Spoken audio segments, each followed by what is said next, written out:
Procedures: a step-by-step guide for safe abandoned ship drills.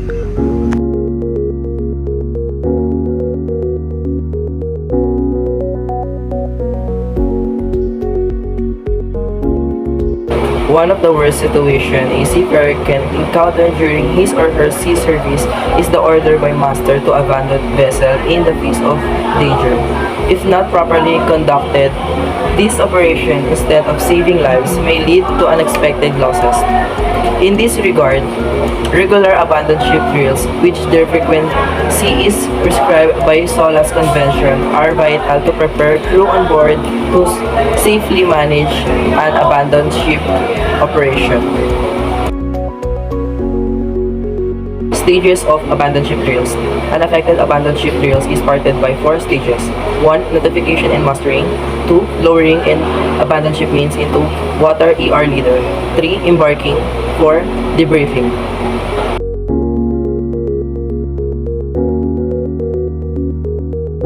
Stage 1. Notification and mustering. Sounding of ship general alarm.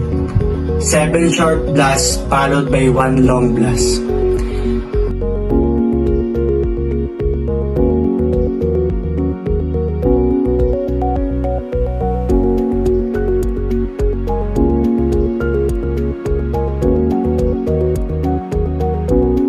The vessel's public announcement system is to be used for cruise notification.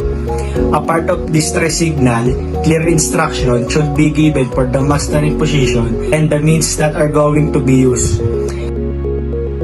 Mastering in the assigned station should be completed quickly under calm conditions without shouting and panic. Each crew member should be proceed to the assigned station having put the personal life jacket on and having in hand the immersion suit and their assigned carrying things. Immersion suit must only be used upon the master's order, usually in cold region. If these are to be used in a later stage, then they should be stored in the lifeboat. All crew shall inspect their life jackets, light and whistle. The lifeboat team leader is responsible to count and report the final number to master prior abandoning.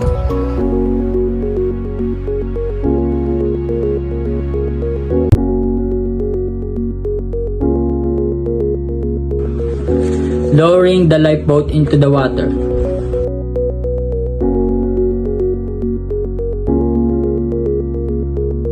All crew shall carry out their assigned duties and responsibilities as per the master list approved by the company.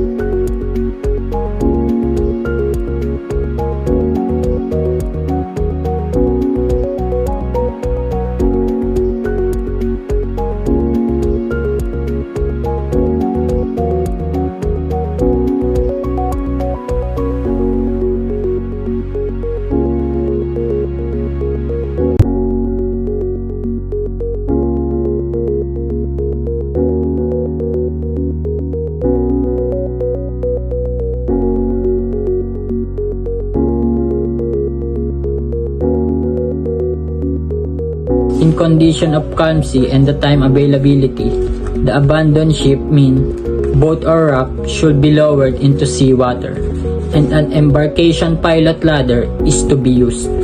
In this case, only the crew assigned, trained, and authorized to operate the lifeboat will be embarked and lowered with the boat.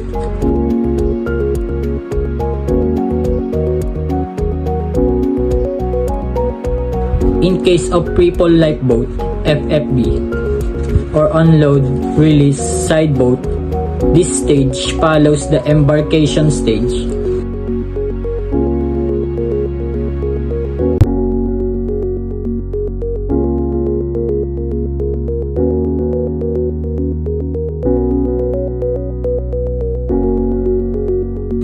The engine should be tested and put the continuous work for more than 3 minutes.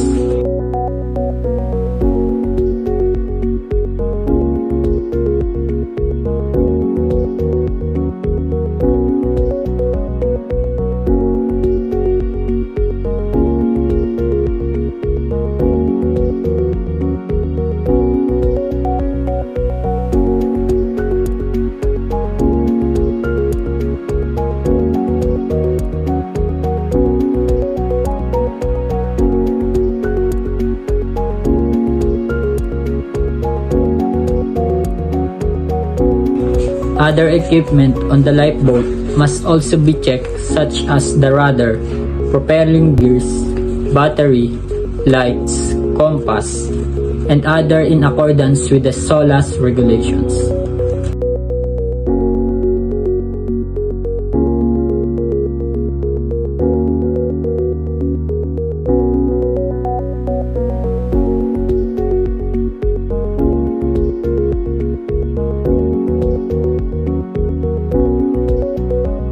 Stage 3 Embarkation.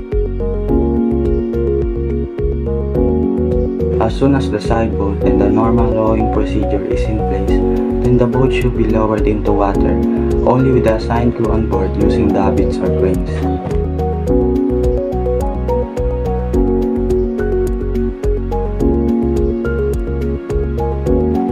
The control of brake is under safety officer supervision, and the whole operation is subject to the master's approval.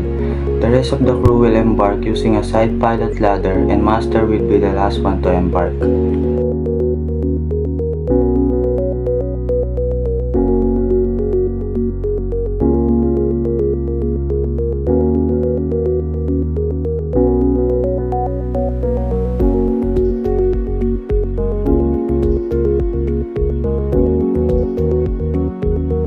In case of on-load release, the embarkation is conducted as soon as the boat is to the appropriate side position. The final release is again subject to the master's approval. In case of FFB, the crew should proceed to assign seats and fasten the seat belts. Safety officer is responsible to check the appropriate fastening of the crew and report to the master. All hatches must be secured and the engine to be ready for use. The final release order is given by the master.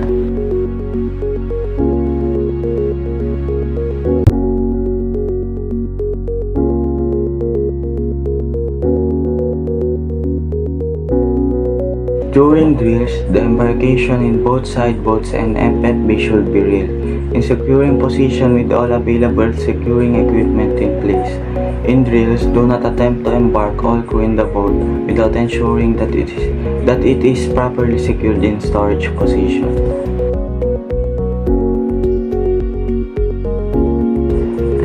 Pre-requirements for abandoning the ship. The following are pre-required in order to execute the abandoning of vessel. 1. Trained crew, certified and well-trained through drills and briefings. 2. Appropriate and operational means, boats or rafts, cranes, davits, and pilot ladders. 3. Appropriate provisions stored in boats. 4. Maintained and tested lifeboats engines. 5. Communication equipment in place. 6. Navigation equipment. 7. Distress signals or message submitted to coastal stations and nearby vessels.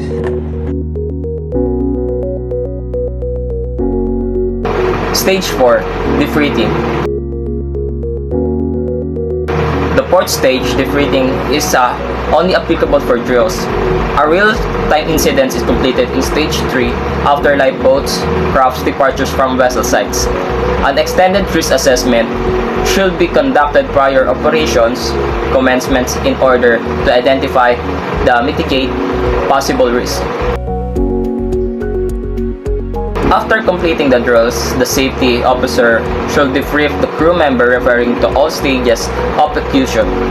Especially care should be made to appropriate use personal equipment and the procedure of lowering and deploying abandoned ships, means boats or crafts. Also, other equipments vital for survival should be familiarized, such as operation and procedures in lowering the life raft,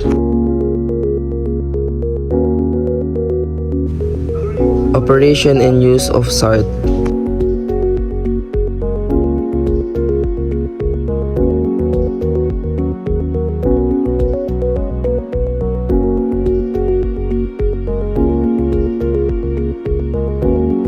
Operation and use of EPIRB.